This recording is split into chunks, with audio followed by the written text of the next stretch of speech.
नमस्ते भाइयों। मैं परमदत्त, आपका दोस्त। आपने देखा है कि महिला कोर्ट में झूठे एविडेंस देती है, झूठे एफिडेविट देती है। बहुत सारे एफिडेविट में कथन दे देती है कि घर से निकाल दिया, मेरे पति की सैलरी इतनी है,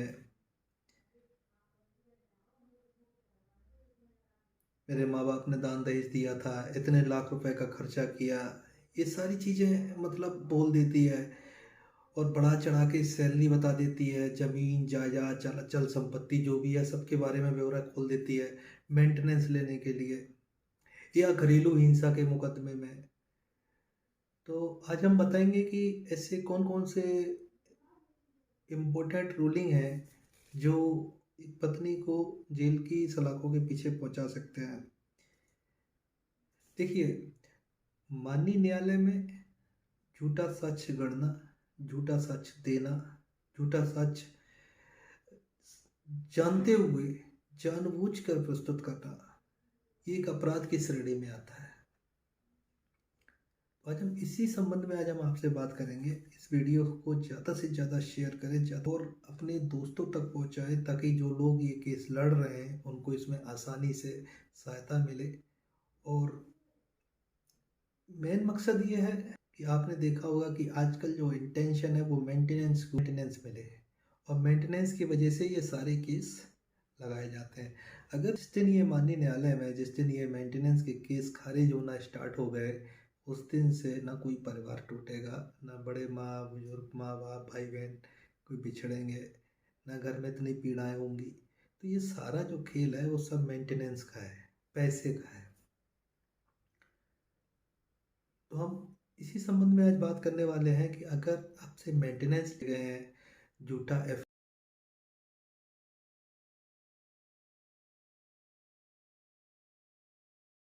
दिया गया है, तो हमें किस तरीके से प्रोसीडिंग करनी है और उस एप्लीकेशन को कैसे उस माननीय न्यायालय में रखना है, तो इसी के संबंध में आज हम बात करेंगे। तो सबसे पहले आपको देखना है कि आपके परिवाद दाखिल किया गया है, उस परिवाद में क्या क्या ऐसे तथ्य दिए गए हैं जो मिथ्या है, झूठे हैं, कूट रचित है। उनको सबको आपको देखना है, और देखने के बाद में अगर आपके खिलाफ कोई आदेश पारित हो जाता है और उस आदेश में उन तथ्यों के बियॉन्ड में कुछ लिखा जाता है, तो आप उस आदेश को विटनेस बनाते हुए एफिडेविट को काउंट रखते हैं और CrPC 340, 345 subsection 3, CrPC 195 of subsection B के तहत में आप कार्रवाई कर सकते हैं। तो इसी के लिए आपको सबसे पहले क्या करना पड़ेगा कि जिस न्यायालय में, उसी न्यायालय में आपको दाखिल करना है जिस न्यायालय में उसने परिवाद दाखिल किया है, केस फाइल किया है। यानी कि जो मूल पत्रावली जिस फाइल पे चल रही है, जो मूल पत्रावली जिस कोर्ट में चल रही है, मूल पत्रावली जिस जिले की न्यायालय में चल रही है, उसी जगह पे आपको एक नया परिवाद दाखिल करना है। CrPC 340, CrPC 345 subsection 3, CrPC 195 subsection B के तहत में, अंडर आईपीसी सेक्शन 191, 193, 199 एंड के तहत में। क्योंकि सीआरपीसी 195 सबसेक्शन बी है, इसमें कुछ आईपीसी का सेक्शन दिए हैं, उन्हीं सेक्शन पूरा चैप्टर है वो, इसीलिए गलत बयानबाजी करें कैसे एक्शन लिया जाए। तो इस पे क्या होता है कि आपराधिक कार्रवाई उस व्यक्ति के खिलाफ होगी जिस व्यक्ति ने झूठा साक्ष्य दिया, झूठे साक्ष्य बनाए, झूठा एफिडेविट दिया। तो आपने देखा होगा कि महिलाएं परिवाद में तो एक एफिडेविट दाखिल करती है, लेकिन परिवाद के साथ में एक साक्ष्य एफिडेविट भी दे देती है। तो इन्हीं सब संबंधों में जो ऑनरेबल कोर्टें हैं उन्होंने बहुत अच्छी अच्छी रूलिंग दी हुई है। तो मैं आपको बताऊं कि माननीय उच्च न्यायालय जो है उन्होंने रूलिंग दी हुई है। पहली रूलिंग अपने इलाहाबाद उच्च न्यायालय की है, उन्होंने रूलिंग दी है Syed Nazim Hossain versus of the additional principal judge, family court and others. Date 9/1/2013.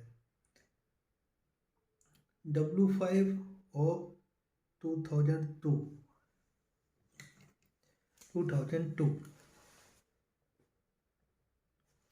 तो और इन्होंने ये कहा है, in the view if the application is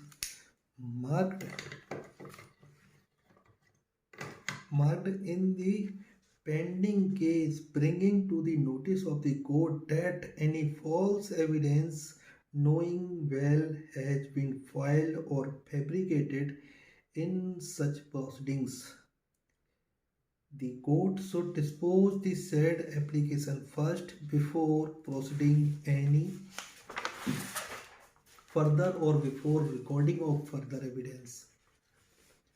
तो इन्होंने ये कहा है कि अगर किसी भी मूल बात पे कोई मिथ्या साक्ष्य दिया है, झूठा साक्ष्य दिया गया है और 340 की एप्लीकेशन अगर मूव की जाती है तो उस एप्लीकेशन को उस प्रोसीडिंग से पहले सुना जाएगा, बाकी की प्रोसीडिंग रोक दी जाएगी। इसी तरीके का एक जजमेंट दिया है कर्नाटका हाई कोर्ट ने। उसका जजमेंट है Ganaba versus state of Mysore, equivalent citation AIR 1969, कैंट 114 AIR 1969, Mysore 1969, criminal 496, order date 17/02/1967। Karnataka उच्च न्यायालय ने कहा है कि किसी भी व्यक्ति के दो विरोधाभासी बयान CRPC की धारा 340 की कार्रवाई को आकर्षित करता है। ऐसे ही माननीय उच्च न्यायालय इलाहाबाद ने अपनी रूलिंग में कहा है कि Dilip Singh versus state of UP, criminal civil appeal number 5239 of 2002, dated 03/12/2009 में उच्च न्यायालय इलाहाबाद ने कहा है कि जो कोर्ट में क्लीन हैंड से नहीं आते हैं, वह जरूरी तथ्यों को छुपाते हैं, उन्हें कोई रिलीफ नहीं मिल सकता। उनके खिलाफ धारा 340 CRPC के तहत कार्रवाई आवश्यक रूप से होनी चाहिए। इसके बाद में एक तीसरा जजमेंट दिया है, बहुत अच्छा जजमेंट है, गुजरात हाई कोर्ट ने दिया है। उसने Sejalben Tejasbhai Govatiya versus state of Gujarat, criminal application question number 76666/20216, order date 2010/2016। इसमें कहा है कि पूरी जानकारी और साजिश के तहत झूठ के साथ कोर्ट में आने वालों के साथ दंड प्रक्रिया संहिता 340 का उपयोग किया जाना न्यायोचित है। इसी तरीके से एक नया जजमेंट और दिया है मुंबई हाई कोर्ट ने। तो मुंबई हाई कोर्ट ने ऑर्डर दिया है union of India versus mister Harish B Milani, writ petition ST number 4899/2017, dated 17/04/2017। इन्होंने कहा है कि दंड प्रक्रिया संहिता धारा 340 का प्रार्थना पत्र मूल रूप से पहले निष्कासित किया जाना चाहिए। तो ये जो जजमेंट है बहुत पॉपुलर जजमेंट है। अगर मिथ्या साक्ष्य दिए हैं आपकी पत्नी ने तो आप वहाँ पे अप्लाई कर सकते हैं, एप्लीकेशन मूव कर सकते हैं। इसके तहत में जितनी भी आप दोषी बनाएंगे, जैसे अगर कोई गवाह हो गया, गवाह ने अगर कोई गलत गवाही दी है या किसी IO ने गलत तरीके से प्रोसीडिंग की है या किसी ने भी XYZ मतलब कह सकते हैं, आप उनको पार्टी बना सकते हैं और माननीय न्यायालय उसको देखेगा और देखने के बाद में नोटिस जारी करेगा।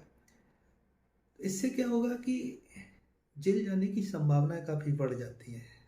इसलिए अगर आपके साथ अगर गलत हो रहा है और झूठ बोला जा रहा है, झूठ बोल के अगर कोई लाभ लेने की कोशिश की जा रही है किसी द्वारा, तो आप ये सेक्शन का अप्लाई कर सकते हैं। और ये जो हमने जजमेंट बताए हैं बहुत पॉपुलर जजमेंट है, आप ढूंढेंगे तो आपको मिल जाएंगे।